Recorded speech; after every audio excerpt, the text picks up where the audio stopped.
Hi, this is Steve Hargadon, and welcome to the Future of Education. It's Tuesday, October 25th, 2011, and our guest is Mike Marriner from Roadtrip Nation. Mike, welcome. Glad to be here. We're sure glad to have you here. The Future of Education is sponsored by Web2.0labs.com, all about helping educators talk to each other and Blackboard collaborate. Coming up, Mike, go ahead and turn your mic off, your microphone off. I can hear something in the background there, if you don't mind. Coming up, our virtual Worldwide Library Conference, November 2nd and 3rd. Over 3,600 people signed up from 194 countries. It is free, 162 sessions right now. It's going to be a blast.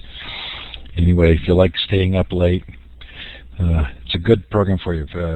Something like 40 straight hours. Library2011.com. Then on the 14th to the 18th, our second Global Education Conference. 5 days, same format, same level of fun. Really should be a blast. We've just started accepting session proposals as of today. They're going to start getting up on the calendar and scheduled. It's just going to be a lot of fun to watch. And then I have announced the Learning 2.0 virtual conference coming up in January. More information on that soon.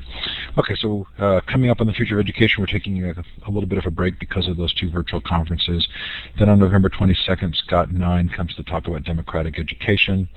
Alan Blankstein on improving individual schools. You can see a good list there. Tasha from Google.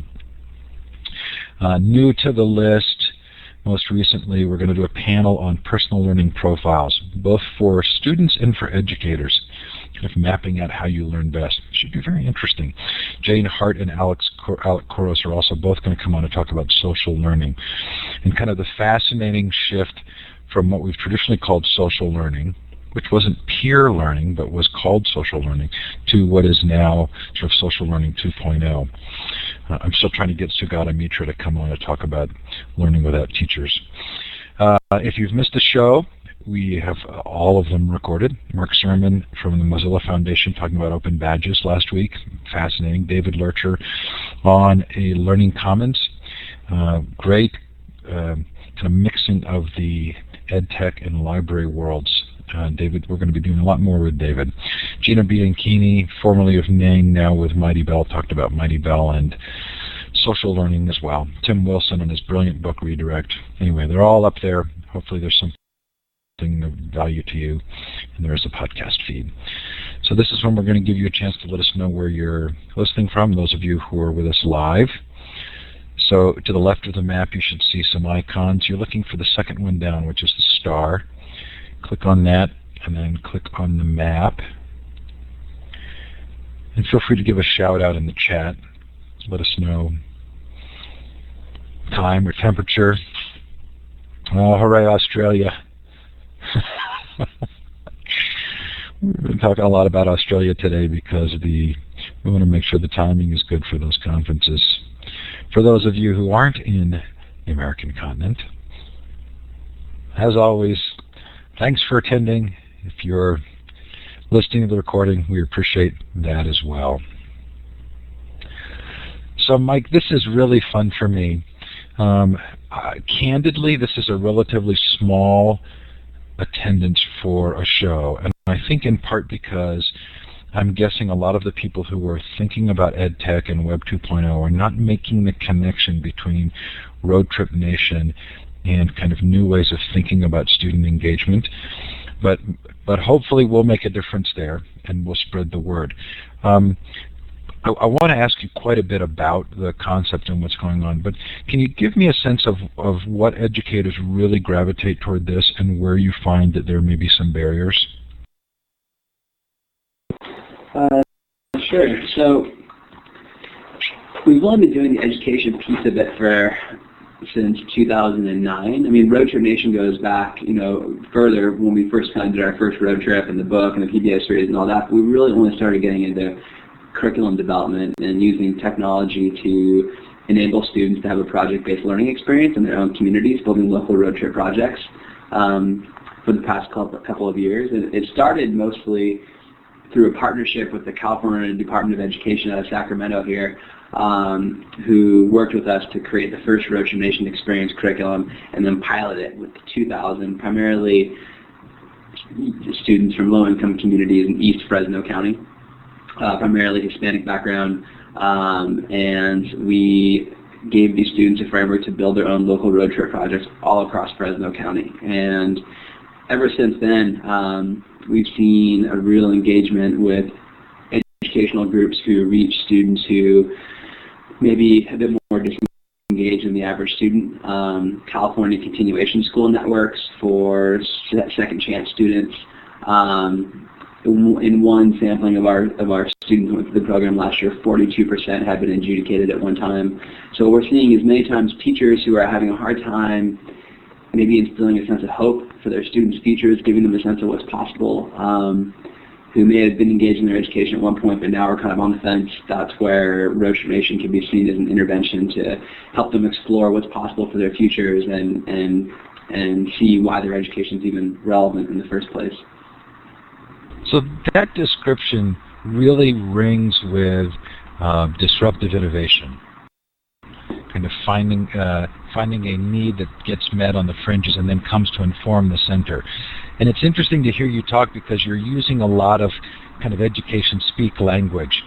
But I want to go, I'm putting your manifesto up on the screen because I don't think this is education speak language. So where does this come from? There's sort of a core philosophy here that's almost kind of counterculture or sort of the revolution. Everybody may not be able to read this depending on the size of their screen, but can you kind of tell us what this manifesto is and what you're saying here? Yeah, so I mean, you're right. Roadtrip Nation was not created as an educational resource for classroom use. I mean, it really started with me and my two buddies when we were in school, and we just didn't really feel that education was very relevant, didn't give you a good chance to explore what was possible for your future. I mean, there's a lot of great things about school, obviously, but it kind of missed some of those big questions that most of like our peers and we were asking, like, what are we really passionate about, and what's possible for our futures? What do we want to do? What do we want to be with our futures? And rather than kind of giving kids opportunities to explore who they were and what was out there in the world, it just felt like school was more trying to put you in a bucket and trying to give you a prescribed path. And if you don't really relate or resonate with that path, then too bad. And so we, as a response to that, we didn't set out to create an educational curriculum or a PBS series or anything like that. We essentially set out to build a road trip project. So in a sense, I guess we did the first Roadtrip Nation project. And our idea was to get out there, and we thought, what if we could interview people from all walks of life and learn the paths and steps and insights and lessons learned of how they figured out what they wanted to do with their lives.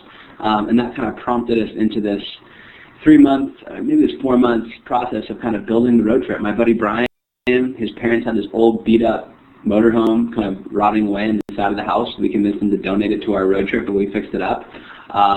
We painted it green because the green paint was on sale at Home Depot, and we spent 3 or 4 months cold calling people across America, asking them if we could sit down with them when we were in town and learn from their personal stories and learn how they got to where they are today. And after that experience, we wrote this manifesto based on kind of our reflections from that trip, boiled down into all of the insights and conversations and lessons we had over a 2.5-month period, over 18,000 miles, 84 interviews, and it just felt like there was a lot of truth in that. And it wasn't really us saying like this is our take on how people should live their lives. It was more like this is what we had learned on this 2.5-month road trip, and it's been kind of the foundation and the pinnacle of everything that we've built on top of it. We don't prescribe it to other students. Like we simply used it as kind of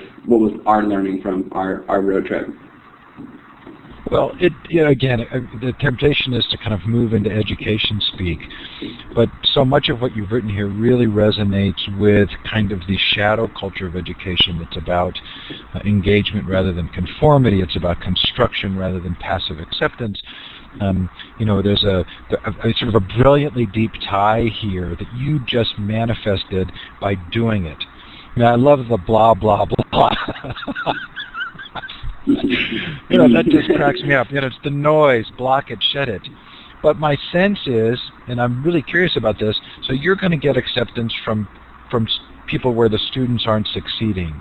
I wonder how this message goes over in a very traditional school environment where they sort of feel like, okay, we are succeeding. We're getting our kids to accomplish these things.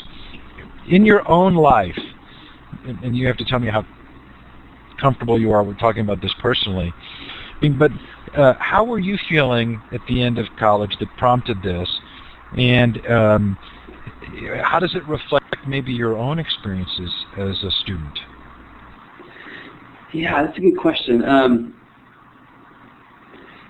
College is an incredible experience, and I feel like I left college smarter. It helped me how to think, all that good stuff, and but at the same time, it also felt very prescribed and kind of limiting. Like I remember having to choose a major, when I was in ninth or in freshman year, and just the process of that and the pressure, and like, oh my God, like what I choose now defines me for the rest of my life, and I have no idea how to select this major. I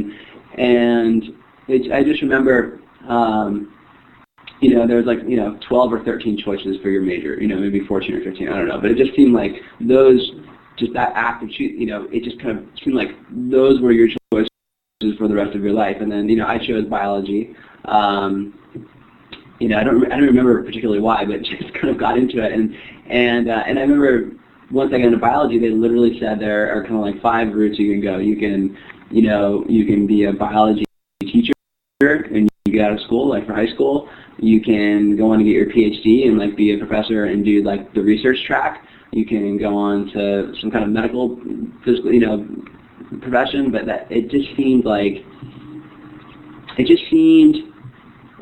more like you were filling some need out there in society rather than figuring out kind of who you were and what your natural talents are and mixing all of that together. And so I guess and same thing with my buddy Nathan. He was really passionate about art and design. We grew up together, and he was always the kid who was, we started like a surfboard company together. It wasn't really a company. We just kind of shaped our own surfboards like in middle school and skimboards, and he got into like t-shirts designs in high school and was always really creative, did like installations for surf shops, designs and whatnot. But when he got to college, I remember he majored in business, and he, it was only because society kind of told him there's nothing you can do with your life in art unless you want to be like a starving artist and live on the boardwalk. I remember his dad like literally told him that, like there's nothing you can do with that. But on the road trip, in actuality, when we got outside of the walls of college, and we interviewed so many people on that trip that were graphic designers, and we interviewed one guy in northern Vermont who this guy named Michael Jagger, who started a design firm called JDK Design and works with big companies like Hewlett Packard and Quicksilver, and Burton was their first client, and they were Burton Snowboard's first advertising agency that helped them do kind of all the early brand work for Burton Snowboards and the snowboarding movement. And he was when he spoke, his childhood and his passions seemed so similar to what Nathan was passionate about, and it was like, oh my God, here's this entire world that relates to who I am, that's artistic, design oriented, but doesn't involve living under a boardwalk. And it just kind of opened up the whole world to us. I think that's probably the best way we can explain the impact. Was it just, and the thing is that if you're a college student, you're already privileged to have access and exposure to so many more career pathways. I mean, now in a lot of the school districts where we're working, like, our team was out in East San Bernardino County yesterday afternoon speaking with a cohort of 300 youth that are going through the Roadtrip Nation Experience curriculum, and many of those kids had never been out of that corner of East San Bernardino County, and and they were. I was just kind of walking around our office asking some of our crew here, like, what does the future of education mean to you? And almost all of our crew said something along the lines of empowering students to explore beyond what their traditional set point is, where they're at, their corner of San Bernardino County, whatever, because they don't think they can leave. They don't. It's not even really about geography. It's more about exposure to pathways for their future. And if we felt, and I think that was really our epiphany and our what galvanized us to get involved in education was, if we were feeling this way in college, how do kids feel in East San Bernardino County or in East Fresno County or South San Diego or West Oakland, all these places where we're working now? And I think that's what we've become, I'm kind of rambling on, but that's what we've become really passionate about, is taking this experience and impact that we had on our first trip, but really trying to spread that to kids who need it the most and who have the least opportunity for exploring what's possible for their futures.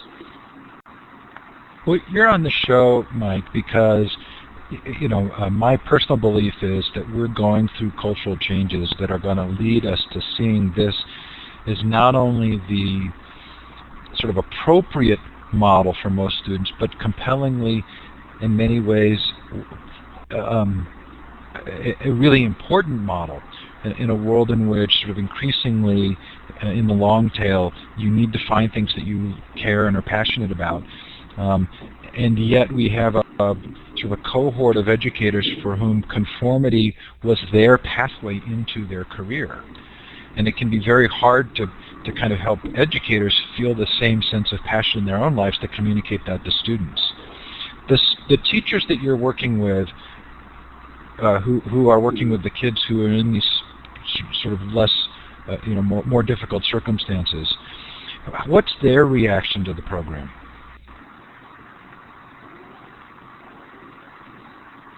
Yeah, I mean, that's been one of the coolest parts, is seeing teachers really engage with it. And, particularly students, like one of the areas that we work in is mostly like a lot of continuation schools here in California. Schools for second chance kids who've already dropped out, and a lot of the teachers that are teaching there are in it because they love it. They want to help kids. They're not working in. That's a really tough setting. And they're looking for ways to better engage their kids and help show them opportunities for their future. And I think one of the keys is in how we designed the curriculum. We made it very flexible and modular, so that a teacher can easily implement it in their schools. There's just a question online: what is a continuation school? A continuation school is basically a second chance school.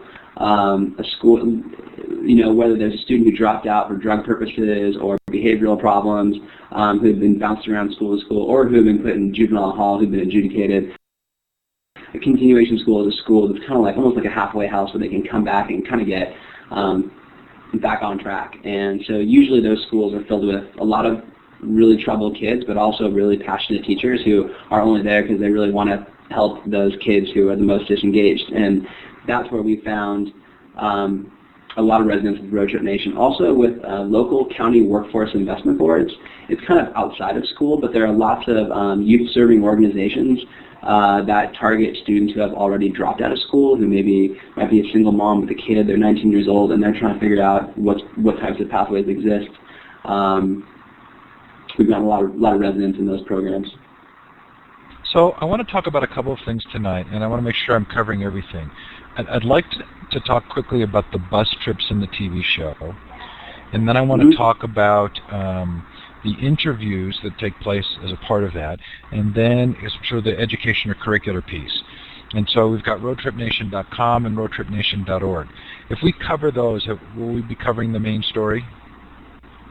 Yeah, absolutely. Okay, so if it's okay with you, I want to show the video from YouTube that kind of talks about what the bus trips are. And after you finished your tour, kind of where did the story go? How did you get to the place where you actually have the bus for the students to do this?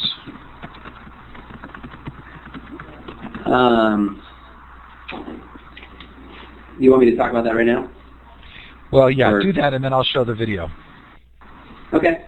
So on the road trip, we got a little bit lucky. So we met someone in New York City. One of the people that we interviewed knew a writer for Forbes magazine, and Forbes ended up doing this like small article on Roadtrip Nation. It was like literally 3 inches high, but it got the attention of an editor at Random House, the big New York book publisher, who looked through magazines for ideas for books to do. So she came across our article and said, "Oh my gosh, this road trip you guys just did.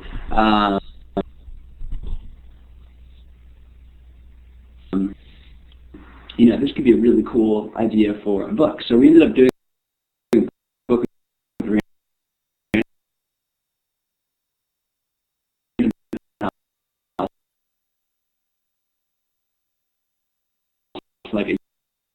year and a half after that road trip, and really kind of processing what we learned. The book came out in about a year and a half, almost 2 years later, and it didn't sell very well at first. It was, I don't know, 650,000th best-selling book in America or something like that. But then the publisher really got behind it with publicity, and we were on like all that stuff, like Today Show, CNN, Carson Daly Show. It was crazy, and it became the 15th best-selling book in America at one point on Amazon, just for like a day. But it was like a big day. Parents were proud. And around that time, the publisher had us going on this public speaking tour all across to schools all across America, and that's when we had our epiphany for Roadtrip Nation, which was that even though the book was selling well, it wasn't really enough for other students. And a lot of other students were feeling the same way that we were feeling in school, like underexposed and just trying to figure out what was out there and what was possible for their future. And that's when we started to think, wow, these students are definitely inspired by our road trip, but they don't really want to live vicariously through our road trip. They want to have their own exploratory opportunities. And that's when we started to think, what if Roadtrip Nation could be bigger than just like our first road trip? What if it could be this grassroots movement that gives lots of other students the opportunity to build their own road trip experiences and explore what's possible for their futures and have similar opportunities that we had with our first trip. So around that time, we essentially, it was an interesting period. I don't know how deep you want to get into it, but when the book took off, we had a couple different offers to do like a second book deal, and they wanted us to do like a TV show with MTV and like all this junk. And they wanted it to be focused on us, like going on another road trip, interviewing people. And we said, you know what, like, thanks for the offer, but we really feel that Roadtrip Nation should be based about other students' experiences and give other students those opportunities. So they said, if you want to do a show or you want to do a book, let's mobilize lots of students to build their own road trip projects and then give them chances to share it through a book. But they were not into that at all. So long story short, after the book came out, we kind of unplugged from the media world for a while and started our own grassroots organization called Roadtrip Nation, which is roadtripnation.com, and started partnering with college campuses across the country with career centers to run programs where students could apply for the chance to build their own summer road trips. We were then always fans of public television, like we loved Charlie Rose and we're kind of geeks like that, and public television we felt also was like one of the few authentic outlets out there that would share socially relevant content. So we partnered with PBS to then start broadcasting some of the videos from those student road trips. And over the course of 5 years, we scaled that program to 350 college campuses. The PBS series is aired in 80 million households every year. We've done 9 seasons on PBS. And I'll let you kind of go into the video, but that was essentially the birth of roadtripnation.com, was these college programs and the television series focused on empowering other students to build their own road trip projects.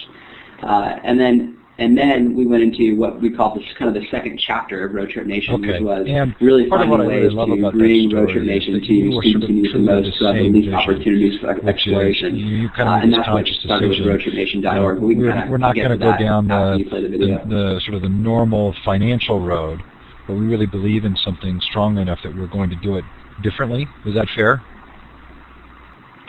Yeah, we were really galvanized with it, and it was definitely there was a tough period, for several years we were living out of garages and building it and doing that. But I think we, now, 7 years later, we feel very confident that we took the right road, and we've kind of preserved the authenticity and the purity of Roadtrip Nation. I think that really counts now when we're. You mean this isn't a standard PR photo of you? It's real. It's not. It's not another prepackaged curriculum thing. I think students really see that as a movement that they can participate in. Okay, I'm going to put the video on, then we'll come back and ask some more questions. No, that is the If for any reason you have trouble with YouTube, on my door so people know, just put a note in the chat now. I'm also going to leave the link there. But this is going to start right up, and we'll come back when the... Hey everyone, my name's Hannah, and I am a past road tripper here at Roadtrip Nation. And I just wanted to take a minute to invite you guys to hit the road with us this summer on the Green RV. Everywhere you turn, people try to tell you who to be and what to do. But what about deciding for yourself? Roadtrip Nation is a documentary series that airs on public television, and each summer we select teams of 3, 1, 2, 3, to hit the road with us. That team will travel across the country on one of these guys for a 6-week adventure that will change their lives. They'll be meeting with individuals, at least 30, and talking to them about their passions and how they got to where they are in their lives. I lived in a basement apartment and I ate, in rotation, tomato soup and SpaghettiOs and tuna fish every day for a year, and I was so happy. I put it in my application, front and center. I'm a little person. My essay was, I'm 3'2", maybe I'm crazy for doing this, but this is my dream and I think it's possible. This experience isn't just about exploring careers. This is about having meaningful life conversations, finding out how individuals constructed purposeful lives doing what they love. To take a risk is a really big issue. Your family expects so much of you, society expects so much of you. It feels like you're stepping off of a cliff, and it doesn't make any sense, and it's irrational. But that's when you're most alive. It's also about getting out of your comfort zone and into the real world. As a road tripper, you're involved in every aspect of the road trip. I mean, every aspect.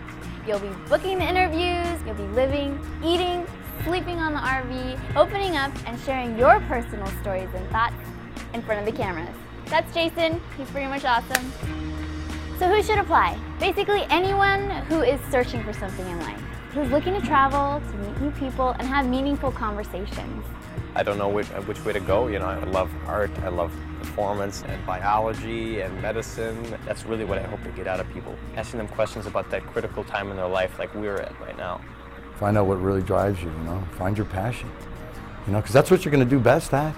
Because it's what you're going to kick the covers off on the next morning, out of desire. Road trip is like the biggest opportunity to really find out what I'm made of.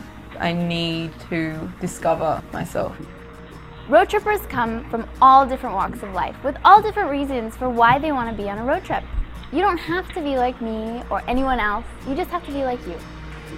Apply to hit the road on this summer's Green RV road trip. Road trippers must be between the ages of 17 and 35. You can apply as an individual or as a team of 3, along with 2 of your friends. Applications must be submitted by December 15th, so get to it. We look forward to learning about your road.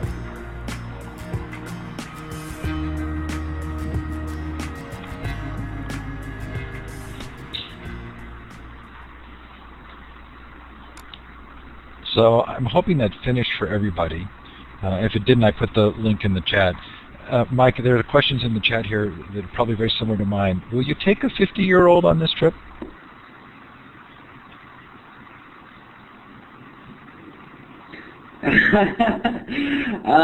We're considering expanding the age limit, but yeah, no. So I'm intrigued by I watched a couple of the episodes, and one thing really stood out for me, which is that almost everybody that was interviewed were people who had been in unique kind of passion-driven circumstances.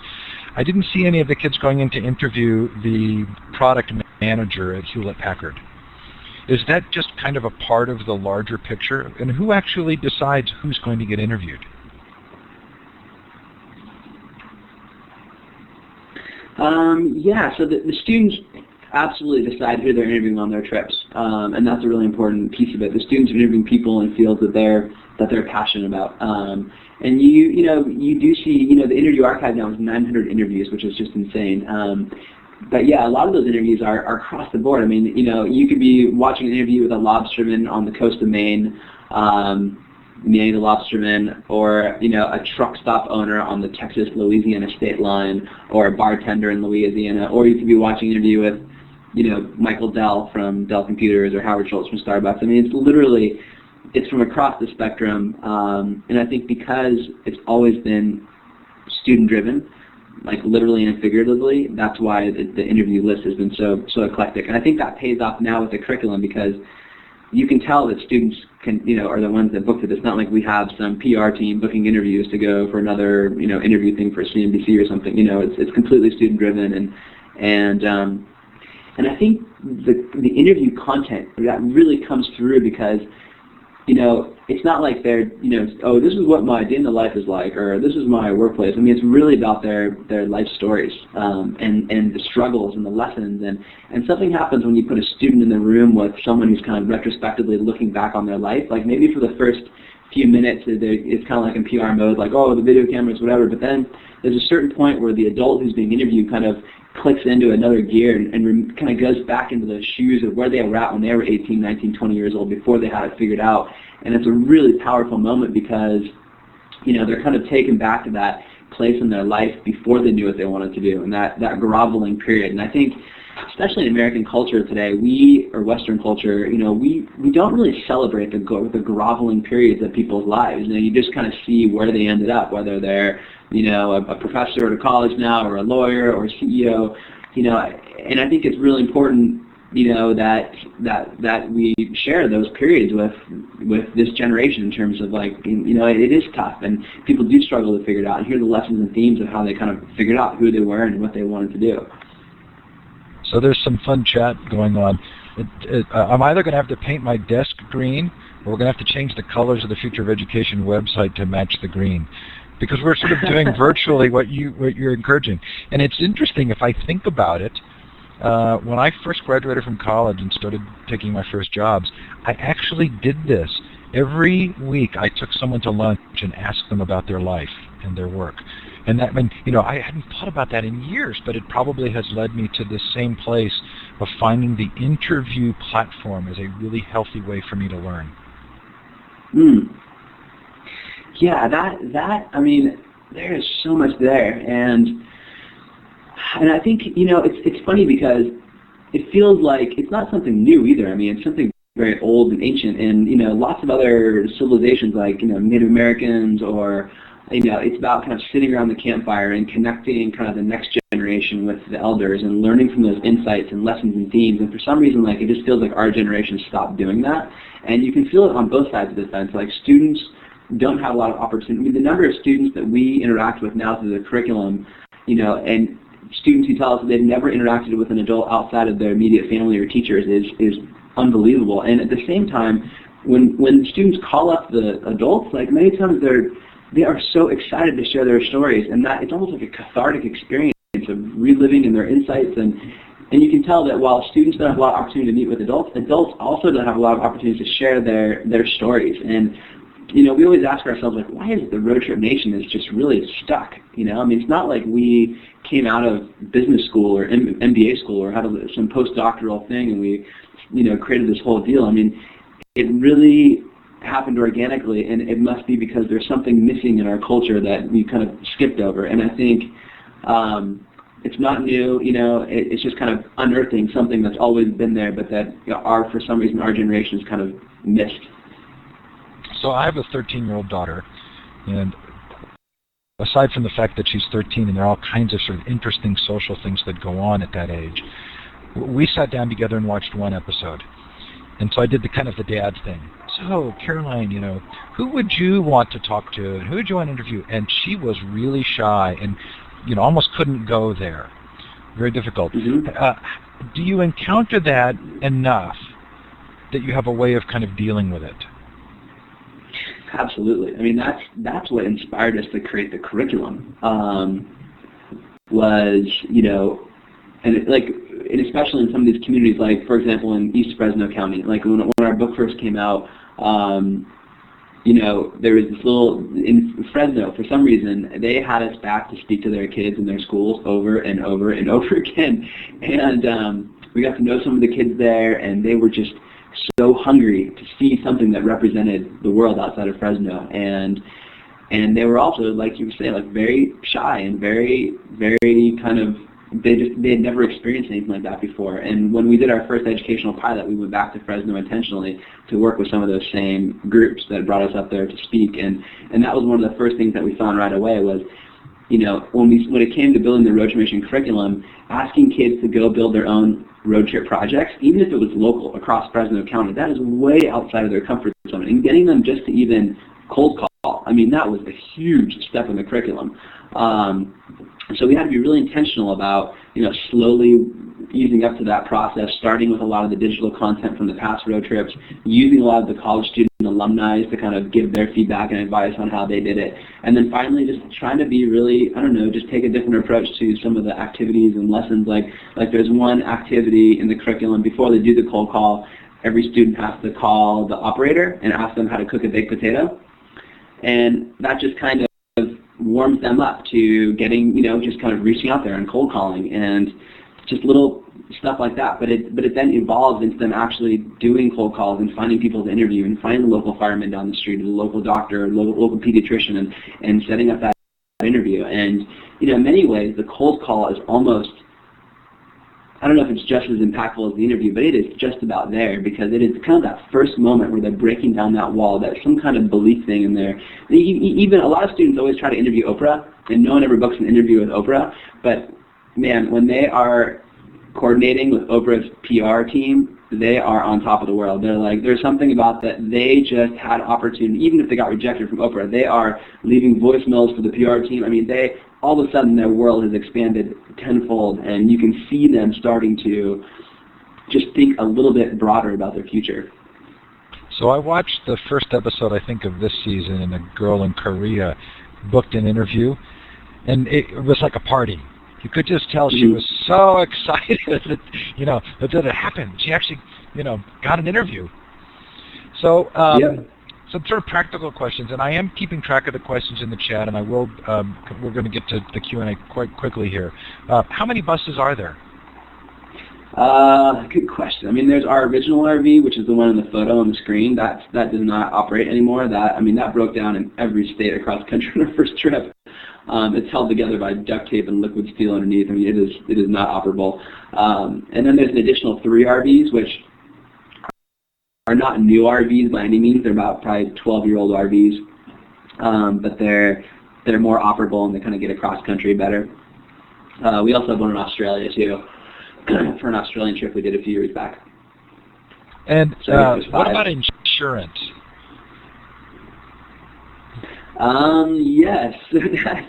As road trip nations expanded, we definitely had to be more careful on the liability side and insurance side, so we are fully covered on all of that stuff. So. I figured you were fully covered, but I wondered how expensive it was to insure 3 teenagers or young adults driving a big RV around. It's expensive. Yeah, I don't know the exact numbers, but it's an animal. Yeah. That is so funny. Okay, so here's some questions from the chat. Marlene wanted to know, what kind of funding did you have for your trip? Yeah. I mean, that's a big misconception. A lot of people think that we had some big backer or like our parents paid for the road trip, but that is, I mean, we definitely do not recommend this as advice to kids, but it was all credit cards and gas cards. I mean, and it was a nightmare. I mean, I'm still glad that we did it. I mean, we took that chance, but there was probably a more fiscally responsible way to do it. So. And this is probably on top of existing college debt. Yeah, I mean, we had to defer school loans. It was a mess. I mean, it was just a total financial train wreck. But I remember thinking, when we got back the year we got back, I remember thinking, even if nothing happened from this and I wasn't able to, it was still worth it. If nothing ever happened, nothing ever came from it, I would have done it again.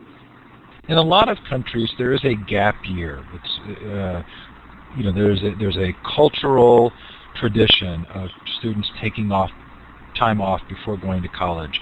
Do you see a connection between that and what you're doing?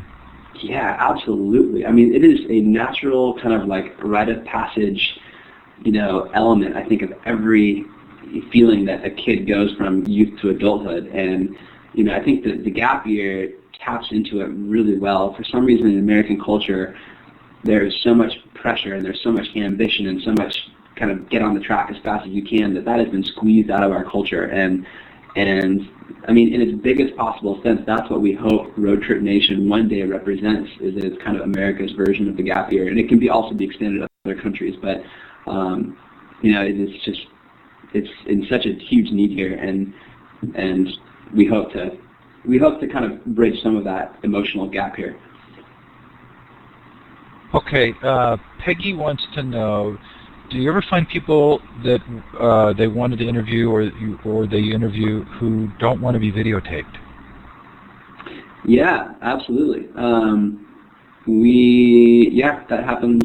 That does happen, and that's totally fine. I mean, I think the most important thing for us is the experience for the students, and but most of the time they're excited to share their story. I mean, it's not, you know, I don't know. It's funny. Like most people are so kind of hesitant about being filmed and where is this going and all that. But at the end of the day, like it's really just kind of people's stories and how they got to where they are. So we don't really encounter that too much. But if we do, it's not a big deal.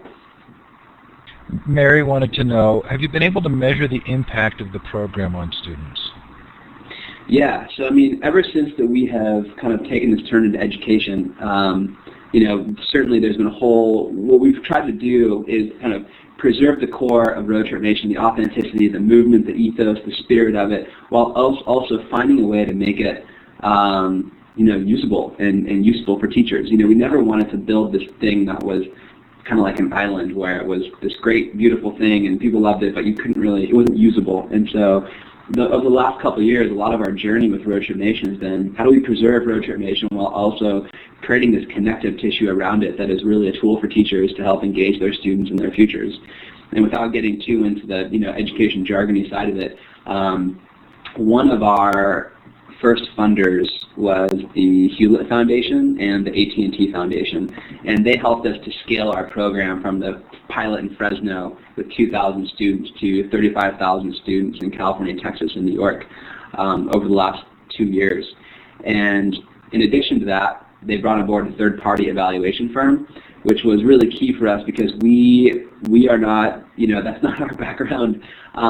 We were really passionate about giving kids an opportunity to explore their futures, but in terms of figuring out what is the impact on those students prior, that wasn't really our specialty. So a third-party evaluation firm called Spec Associates that was funded by the Hewlett Foundation helped us to really do a deeper dive into figuring out what is the impact on these kids. They helped us create a logic model connecting the reasons why students disengage with school to some of the key elements to our curriculum and kind of backwards mapping to ways that Roadtrip Nation could help. If you go to roadtripnation.org/impact, just put the impact after the org, there's a whole evaluation page that we just launched that shows the 18-page white paper that Spec Associates released on the impact, but also some of the student videos and youth feedback videos in terms of what are the ways that they've kind of impacted them. And just on some baseline things, we measured things like student-teacher connectedness. We saw increase. The students and teachers had more of a personal relationship after going through the program. Student community connectedness, greater engagement with school. So not only did they have more exposure for their future, but they were also feeling that the things they were learning in school were relevant and more connected to the real world. They mapped it back to 21st century skill development. And then some things we measured that might be a little bit out of the box, but we thought were really important were things like hope. 84% of the students who went through the program had more hope for their futures after going through Roadtrip Nation. And we thought this was really key because if a kid doesn't have hope for their future, why would they stay engaged in school in the first place? And we also found some other studies that were done by the Gallup poll where it said something like only 50% of kids in American schools have hope for their future, or something crazy like that. And we just felt that was one area that we wanted to try to have an influence on, was giving students, first of all, giving students a vehicle to explore what's possible for their futures, and then hopefully seeing some of the byproducts that come from that. Yeah, it would seem to me really easy to kind of begin to see ties between hope and meaning and significance as the students are participating in sort of meaningful ways, and that would seem to me to be sort of a brilliant outcome. Peggy also wanted to know, do you ever get students who are running away from personal problems and not especially stable? Absolutely. I mean, we have so many of those stories, especially in the continuation school setting. I mean, it's like, there was one student of a story of a kid who was, living behind the school and like literally in the bushes before coming back to school and going through the program. Lots of students. If you click on the video on this on this page, evaluation impact video. Maybe this is a better way to answer this question is just to click on the video and watch the first 30 seconds of a teacher who's using Roadtrip Nation, and this will I think show it from the teacher's perspective of that. Okay, we'll take a pause. Everybody go ahead and click on the play on that video, and we'll come back after 30 seconds. That was really hard to turn off. I couldn't go just for 30 seconds. I had to let it go a little bit longer. Okay, so Elizabeth wants to know, if I want to use this program in my classroom, how can I get started? All right, so now the website you have up in front of you right there, roadtripnation.org, this is our new website that we just launched, which is basically a tool for teachers and districts and counselors and anyone who wants to implement this with their kids. In order to sign up to use it, you have to email our Director of School Partnerships. We're being really careful with our scale right now, so we can really keep the fidelity at high quality. But we're working on a new cohort of students that will start the program in January, or the following fall, September 2012 is fine too. But Jimmy Spatharos is our Director of School Partnerships. So if you click on Programs right there, on the top blue bar, you'll see Jimmy's contact information. But his email is just there on the right. It's jimmy@roadtripnation.org. So if you're interested in more information, getting a package of stuff, figuring out how to implement this in your district or classroom or wherever you're at, it's even been used as a freshman experience class in higher education. So Jimmy can help you with all those details. So another question from Peggy, could it be an online experience using Skype, or is the physical travel essential to the experience? Yes, that's a great question. It's almost like you were in our brainstorm today, but you're right. So one of the things we're playing with right now is what are new digital tools that we can utilize to kind of help students expand their boundaries. I mean, one of the brainstorms we were having earlier is, the Tom Friedman book, The World is Flat, or something like that. Well, the world is not flat for a lot of these kids in these schools where we're working. I mean, kids out in San Bernardino, they are not connected to the rest of the world. And, Roadtrip Nation helps get them started exploring right in their communities, but once we get that bug in them, once they start the cold calling, you don't want to limit it just right to their own backyard. So is there a way that we can use Skype and video conferencing to kind of build that into the curriculum and help connect students with people anywhere that they want to interview? So that is certainly in the next generation of Roadtrip Nation curriculum development. So I would love to help you with that. If any of my expertise is of value to you, feel free to call on me. Awesome. Okay, so we still have some time for some more questions. If you have a question for Mike, feel free to raise your hand and I can give you the microphone. You can ask it by mic, or there we go, Marlene's got a question. Marlene, I'm giving you the microphone. You're also welcome to continue to put questions in the chat. Marlene, to turn your mic on, you click on the talk button, top left of your screen.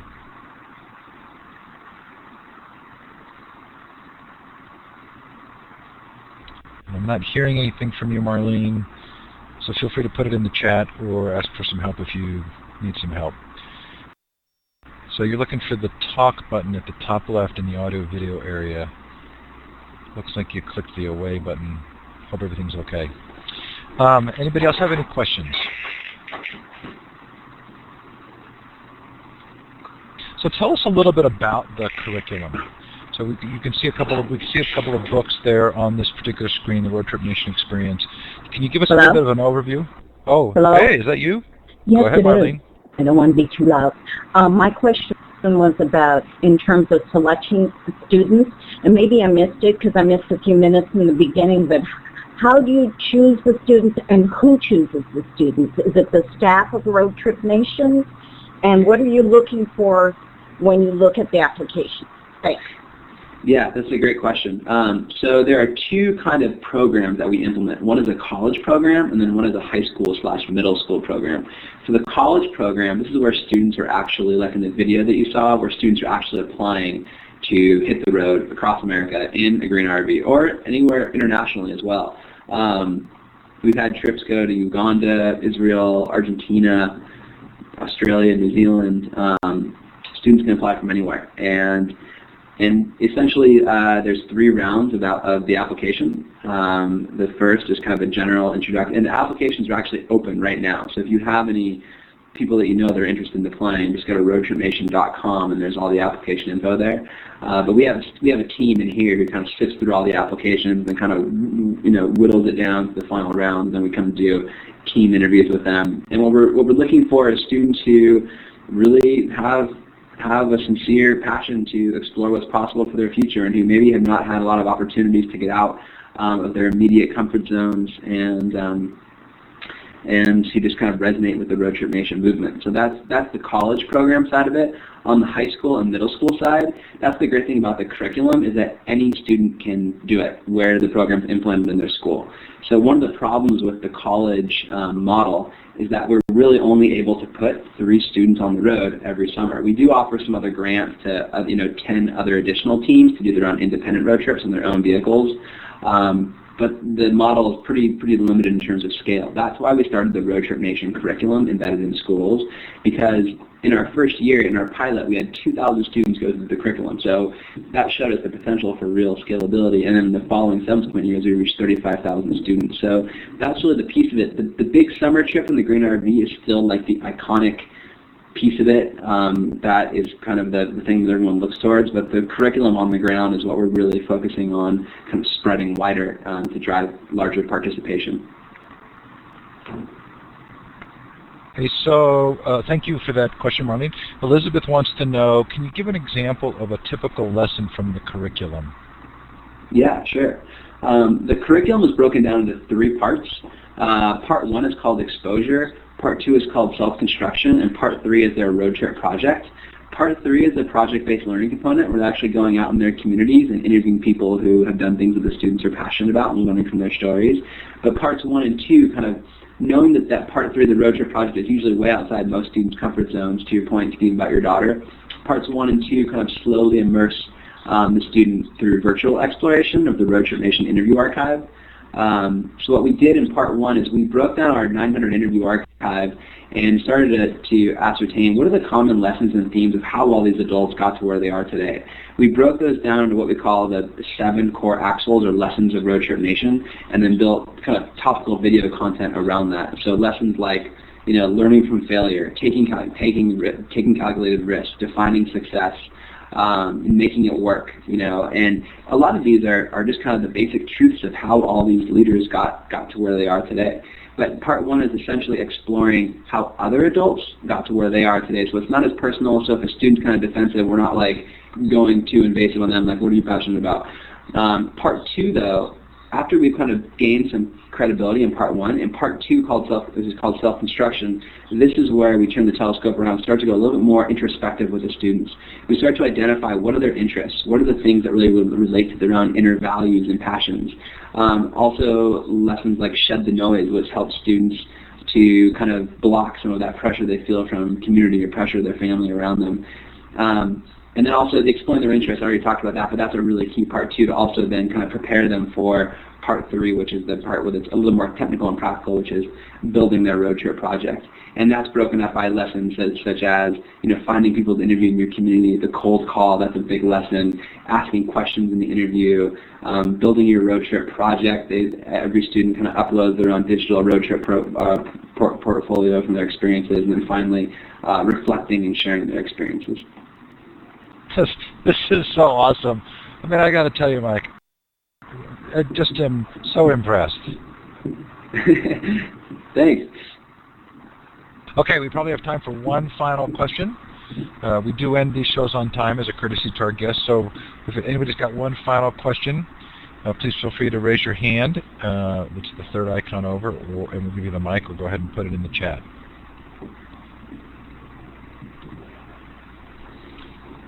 Okay, so I get to ask the final question, I think.